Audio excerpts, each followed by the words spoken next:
تمہارے خلاف سازشیں ہو رہی ہیں اور جو ہے تمہارا مخالف اکٹھا ہو چکا ہے. جب اہل ایمان یہ بات سنتے ہیں تو ان کا ایمان ڈگمگاتا نہیں ہے, ان کے جو ہے دلوں میں ڈر اور خوف اور ہراس پیدا نہیں ہوتا ہے. اللہ فرماتے زادتہم ایمانا, یہ خبر سن کر کے ان کا ایمان بڑھ جاتا ہے.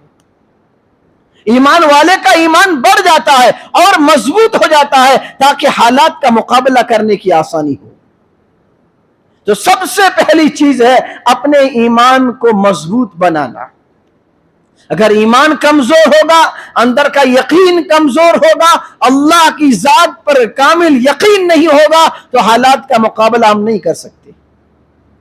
ایمان کی مضبوطی کے ساتھ ساتھ اپنے اعمال اور اپنے اخلاق اور کردار کو درست کرنا بہت ضروری ہے. اس بات کو ہمارے زندگی میں اس کا آنا, ایمان بھی مضبوط ہو اور ایمان کی مضبوطی کے ساتھ ساتھ ہمارے اعمال ٹھیک ہونے چاہیے, ہمارے اخلاق ٹھیک ہونے چاہیے. کیوں؟ اس لیے کہ آپ اندازہ لگائیے اس وقت جو ماحول بنایا جا رہا ہے مسلمانوں کے تئیں اور مسلمانوں کے لیے, جو حالات بنائے جا رہے ہیں پوری دنیا کا آپ حالات کا جائزہ لیجئے. مسلمانوں کی اور اسلام کی جو تصویر پیش کی جا رہی ہے دنیا کے سامنے, وہ کس انداز میں پیش کی جا رہی ہے کہ اسلام دہشت گردی کا پیغام دیتا ہے, اسلام دہشت گردی کا نام ہے, مسلمان امن پسند نہیں ہوتا ہے بلکہ خون خرابہ کرنے والے ہوتے ہیں, یہ تو قاتل ہوتے ہیں, یہ جو ہے ایک درندہ صفت انسان ہوتے ہیں. یہ مسلمانوں کی چھوی بنا دی گئی ہے اور مسلمانوں کا چہرہ اور اسلام کا چہرہ جو ہے پوری دنیا کے سامنے اسلام دشمن طاقتیں پوری قوت کے ساتھ جو ہے اسلام کا چہرہ پیش کر رہی ہے. اور ایک طرف اسلام کا وہ شکل ہے اور اسلام کی وہ تصویر ہے, مسلمانوں کی وہ تصویر ہے جو اللہ نے ہمیں بتلائی, جو جناب محمد الرسول اللہ صلی اللہ علیہ وسلم نے ہمیں بتلائی کہ اسلام امن کا پیغام دیتا ہے. مسلمان اسلام کو ماننے والا سلامتی والا ہوتا ہے, وہ بد امن نہیں ہوا کرتا ہے. آج دشمن نے پوری قوت کے ساتھ, پورے پروپیگنڈے کے ساتھ, پورے ایجنڈے کے ساتھ اس بات پر پوری کوشش کر ڈالی ہے کہ وہ مسلمان اور اسلام کی غلط تصویر کو دنیا کے سامنے پیش کرنے پر وہ پوری قوت میں لگا ہوا ہے. اس کے مقابلے میں ہم اپنا جائزہ لیں, کیا ہم نے اس غلط تصویر جو دشمنان اسلام نے دنیا کے سامنے پیش کی ہے, کیا ہم نے ان کے مقابلے میں دین اسلام کی صحیح صورتحال, دین اسلام کی صحیح شکل و صورت دنیا کے سامنے پیش کرنے کی کوشش کی یا نہیں کی ہے؟ یہ ہمارے لیے لمحہ فکریہ ہے. ہونا تو یہ چاہیے تھا کہ دشمن اگر اسلام کی شبیہ بگاڑ کر کے دنیا کے سامنے پیش کر رہا ہے تو ہمیں اسلام پر اور مضبوط ہو جانا چاہیے, ہمیں اسلامی اخلاق کا مظاہرہ کرنا چاہیے, امن و شانتی کا اور جو ہے اعمال صالحہ کے ذریعے سے, اپنے اخلاق کے ذریعے سے لوگوں کے سامنے اور دنیا کے سامنے ایسی مثالیں پیش کرنی چاہیے تھی کہ اسلام کی صحیح صورت اور صحیح شکل اور اسلام کا صحیح پیغام دنیا تک پہنچتا. لیکن ہم نے اس کے لیے کوئی کردار ادا نہیں کیا ہے. ہم جائزہ لیں اپنے معاشرے کا, ہم جائزہ لیں اپنے گھروں کا, ہم جائزہ لیں اپنی ذات کا کہ ہم نے اپنی ذات سے اسلام کی صحیح شکل و صورت پیش کرنے کے لیے کہاں تک اپنا کردار ادا کیا ہے. دشمن طاقتیں, اسلام دشمن طاقتیں اور اسلام دشمن تنظیمیں ایک غلط شکل کو پیش کرنے کے لیے متحد ہو جاتی ہیں. ہر ایک کارکن کی بات ماننے کے لیے اور اس کے لیے سب کچھ قربان کرنے کے لیے وہ لوگ تیار. لیکن اہل ایمان اپنے اسلام کی, اپنے مذہب کی صحیح شکل و صورت پیش کرنے کے لیے ہم نے اپنے رہبر کی بات کو کہاں تک مانا ہے یہ خود ہمارے سامنے ہے. ہم نے اپنے بڑوں کی بات کو کہاں تک مانا ہے؟ ہم نے علماء کرام کا معاشرے اور اخلاقی سدھار کے معاملے میں کہاں تک ساتھ دیا ہے؟ اس کا اندازہ خود ہمارے سامنے ہے۔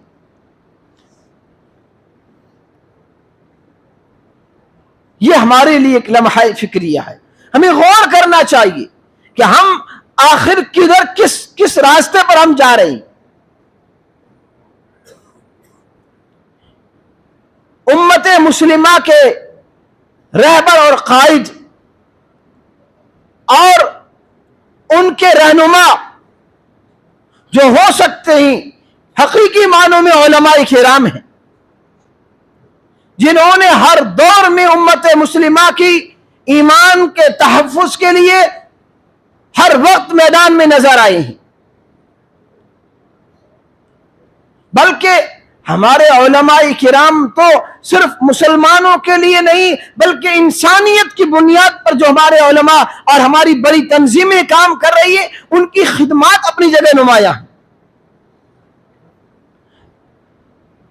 لیکن سوال یہ ہے کہ ہمارے علماء کرام اور اکابرین اور بزرگوں کی طرف سے جو ہمارے لیے پیغامات اور ہدایت آئی ہیں، ہم نے ان پر کتنا عمل کیا ہے؟ ہم یہ سمجھتے ہیں کہ یہ تو بیچارے مولانا لوگ ہیں، 1400 سال پرانی باتیں کرتے ہیں، ہم نئے زمانے کے ہیں، نئے زمانے کی باتیں کریں گے۔ کوئی حیثیت نہیں ہمارے معاشرے میں۔ ایک امام مسجد کی حیثیت ہمارے لیے سوائے اس کے کچھ نہیں ہے کہ 5 وقت کی نماز کو مصلی پر کھڑا ہو کر کے پڑھا دے، اس کے علاوہ مسجد امام کی کوئی حیثیت نہیں ہمارے معاشرے میں۔ یہ کڑوی حقیقت ہے۔ کتنی مساجد کے لوگ یہاں پر جمع ہیں، ہم خود اپنی مسجد کا جائزہ لیں اور اپنے معاشرے کا اور اپنے محلے کا جائزہ لیں کہ آپ کی مسجد کے امام، آپ کی مسجد کے اور مدرسے کے استاذ نے کتنی مرتبہ آپ کو غلط کاریوں سے روکا ہوگا۔ آپ نے ایک مرتبہ بھی ان کا ساتھ دینے کے لیے اٹھے آپ؟ پھر حالات کا شکوہ کس سے کریں گے ہم؟ پھر حالات کا شکوہ اور اس کا رونا ہم کس کے سامنے روئیں گے؟ کیوں دوسروں کو دوش دیتے ہیں؟ کب تک دوسروں کو ہم ذمہ دار ٹھہرائیں گے؟ دل کے پھپھولے جاگ اٹھے، سینے کے داغ سے اس گھر کو آگ لگی، گھر کے چراغ سے۔ ہم نے خود نے اپنی بربادی کے اسباب مہیا کر رکھے ہیں۔ ان مساجد کی تعمیر کا مقصد صرف 5 وقت کی نماز نہیں ہے میرے بھائی، ایک عظیم مقصد تھا ان مساجد کا۔ آپ صحابہ کرام کی تاریخ اٹھا کر کے دیکھیں، دور نبوی میں مسجد نبوی کا کردار پڑھیں، خلفائے راشدین کے دور میں مسجد نبوی کا کردار پڑھیں۔ کیا وہ 5 وقت نماز پڑھنے کے لیے مسجدیں بنائی گئی تھی؟ جبکہ وہ مسجدیں تو کچی تھی، اور آج کی عالی شان مسجدیں صرف 5 وقت نماز کے لیے کھولی جاتی ہے اور اس کے بعد اس کو لوک لگا دیا جاتا ہے اور تالا لگا دیا جاتا ہے۔ اس سے بڑی اس امت کی بدقسمتی کیا ہوگی؟ غور تو کریں میرے بھائی، یہ وہ تلخ حقائق ہیں، یہ وہ ہماری پریشانیوں کے بنیادی اسباب ہیں جو ہماری پاؤں کے تلے ہیں اور ہم اس کو دیکھنے کے لیے تیار نہیں۔ ہم نے تو خود اپنے ہاتھوں سے اسباب بنا رکھے۔ اس لیے میرے بھائی اپنے مقصد کو پہچانیں۔ آج نوجوان نسل کس راستے پر جا رہی ہے؟ کیا ہوگا ان کا مستقبل؟ کون ان کی فکر کرے گا؟ جب تک ایمان مضبوط نہیں ہوگا، ہمارا ایمان کتنا مضبوط ہے، ہمارا اخلاق کتنے مضبوط ہے؟ ایمان کی حالت تو ہماری یہ ہے کہ ہمیں نیند پیاری ہے اور نماز سے ہم بے پرواہ ہیں، اور اخلاق کا ہمارا یہ عالم ہے کہ سگے بھائی سے ہماری نہیں بنتی، پڑوسی سے ہماری لڑائی ہے، بہن کا حق ہم نے کھا رکھا ہے، سود ہم کھاتے ہیں، غریب کا لقمہ ہم چھین کر کے اپنے بچوں کو کھلاتے ہیں۔ ہم کون سے اخلاق کی تعلیم لوگوں کو دیں گے؟ ہم کیا میسج دے رہے ہیں دنیا کو دین اسلام کا؟ یاد رکھیے گا، دشمنان اسلام جتنے بھی ہیں جن کے ذہنوں میں اور جن کے دماغوں میں یہ خناس بھرا گیا ہے اسلام مذہب کے تئیں کہ یہ دہشت گردی کی تعلیم دیتا ہے، یہ بد اخلاقی کی تعلیم دیتا ہے، یہ جو ہے خون خرابے کی تعلیم دیتا ہے، یہ خناس ان کے دماغوں سے جب ہی نکلے گا جب ہمارے اخلاق کے ذریعے سے ہم ان کو اچھا پیغام پہنچائیں گے۔ اس لیے کہ دین تو ہماری کتابوں میں سمٹ کر کے رہ گیا، ہماری عملی زندگی میں دین ہے ہی نہیں۔ اور جن کے دماغوں میں دین اسلام کے خلاف زہر بھرا جا چکا ہے، یاد رکھیے گا وہ قرآن کریم کا ترجمہ نہیں پڑھتے، وہ بخاری اور مسلم نہیں پڑھیں گے، وہ ابو داؤد اور ترمذی نہیں پڑھیں گے، وہ ہمارے اور آپ کے اخلاق کو پڑھتے ہیں، وہ ہماری زندگی پڑھتے ہیں۔ ہم اپنی زندگی کو ان کے لیے رول ماڈل بنائیں، تب جا کر کے یہ مسئلہ حل ہوگا۔ اپنے اخلاق کو اچھا بنائیے، ان مساجد کی تعمیر کو ایک اچھے طریقے سے ان کا استعمال میں لائیے۔ کتنے کام ہماری مساجد میں ہو سکتے ہیں، ان کاموں کو انجام دیجیے۔ عملی اقدام جب تک نہیں کریں گے صرف باتوں سے کچھ بھی ہونے والا نہیں ہے۔ کتنے بیانات ہم نے سن لیے، کتنے بڑے بڑے علماء کرام کے ہم نے جو ہے تقاریر سن لی، ان کے پرمغز خطابات سن لیے، ہمارے جذبے ابھر جاتے ہیں، لیکن جب تک میدان میں اتر کر کے ہم عمل نہیں کریں گے تو یاد رکھیے ان بیانات سے حالات بدلنے والے نہیں ہیں۔ جب تک میدان میں اتر کر کے عملی اقدام نہیں کریں گے تب تک یہ حالات نہیں بدلیں گے۔ کیا ہو رہا ہے اس ملک میں؟ مسلمانوں کے خلاف ایک سازش بنائی جا رہی ہے، مسلمانوں کے خلاف ایک زہر اگلا جا رہا ہے، اس زہر کو ختم کرنا، اس آگ کو بجھانا ہے۔ کیسے بجھائیں گے؟ آگ کو آگ سے نہیں بجھایا جا سکتا ہے، آگ کو پانی سے بجھایا جا سکتا ہے۔ برے اخلاق کا جواب اچھے اخلاق سے دے کر کے ہم اپنے اسلام اور مسلمانوں کی اچھی چھوی بنا سکتے ہیں۔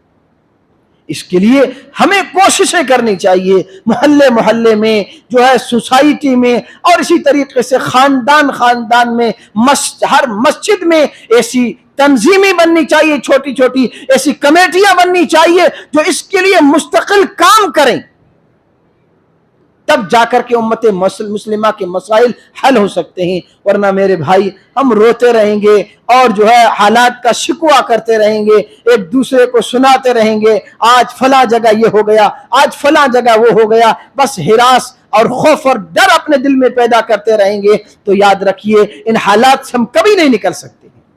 اس لیے خدا نے آج تک اس قوم کی حالت نہیں بدلی، خدا نے آج تک اس قوم کی حالت نہیں بدلی، نہ ہو جس کو خیال خود اپنی حالت بدلنے کا۔ جب تک ہم اپنے عملی اقدام نہیں کریں گے اور جب تک ہم اپنے اندر اپنے تبدیلی کا جذبہ پیدا نہیں کریں گے تب تک اللہ تبارک و تعالیٰ کی طرف سے بھی کوئی رحم و کرم نہیں ہوگا۔ ہم قدم اٹھائیں گے، اللہ کی مدد آئے گی۔ وَأَنْتُمُ الْأَعْلَوْنَ، اللہ قرآن میں فرماتے ہیں وَلَا تَهِنُوا وَلَا تَحْزَنُوا، گھبرانے کی ضرورت نہیں ہے، کم ہمت اور پس ہمت ہونے کی ضرورت نہیں ہے، وَلَا تَحْزَنُوا، غم کھانے کی بھی ضرورت نہیں ہے، ڈرپوک ہونے کی ضرورت نہیں ہے۔ وَأَنْتُمُ الْأَعْلَوْنَ إِن كُنتُم مُؤْمِنِينَ، تم ہی سر بلند رہو گے، تم ہی جو ہے کامیاب رہو گے، تمہارا ہی علم دنیا میں بلند ہوگا، دنیا پر تمہاری حکومت قائم ہوگی، لیکن شرط یہ ہے ان کنتم مؤمنین، حقیقی معنوں میں پکے سچے ایمان والے بن کر کے زندگی گزارو اور عملی اقدام کرو، اللہ کی مدد تمہارے ساتھ آئیں گی۔ بہرحال تو اس لیے جو ہے اس کے لیے ہمیں عملی اقدام کرنے کی ضرورت ہے۔ یہ باتیں اکثر کہتا رہتا ہوں میں بھی اور آپ دوسرے مساجد میں علماء کرام سے سنتے رہتے ہیں، لیکن عمل ہماری زندگیوں میں نہیں ہے میرے بھائی۔ ضرورت اس بات کی ہے کہ عمل کریں، اور جب تک عمل نہیں کریں گے تب تک کوئی کام ہمارا آگے نہیں بڑھے گا۔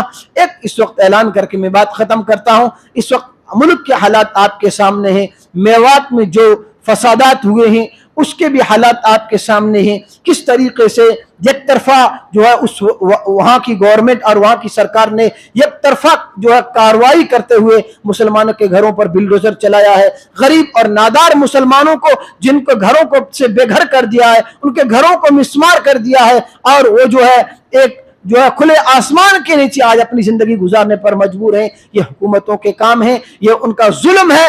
ظلم زیادہ دن نہیں چلے گا، لیکن ہمیں بھی کچھ آگے آنا پڑے گا۔ اس وقت جمعیت علماء ہند کے پلیٹ فارم سے ہمارے اور آپ کے لیے اپیل یہ ہے کہ جمعیت وہاں کام کر رہی ہے، جمعیت علماء وہاں کے حالات کا جائزہ لے رہی ہے اور وہاں کے جتنے بھی پیڑت حضرات ہیں ان کے گھر بسانے کے لیے جمعیت اپنے اقدام اٹھا رہی ہے۔ اس وقت جمعیت علماء اکابرین کی طرف سے ہر مسجد میں یہ اعلان کیا جا رہا ہے کہ آپ اپنی حیثیت کے مطابق وہاں کے مسلمانوں کی جو ہے گھر آبادی کے لیے اور ان کی آبیاری کے لیے اور ان کے گھروں کو واپس دوبارہ آباد کرنے کے لیے چندے کی اپیل کی جا رہی ہے۔ نماز کے بعد جو ہے 2 ساتھی وہاں پر مسجد کے گیٹ کے پاس جولی لگا کر کے کھڑے رہیں گے۔ آپ تمام حضرات سے مؤدبانہ گزارش ہے کہ وہاں کے مسلمانوں کے دل کھول کر کے تعاون کریں۔ اللہ تعالی ہمیں عمل کی توفیق عطا فرمائے۔ وآخر الدعوانا الحمدللہ رب العالمین۔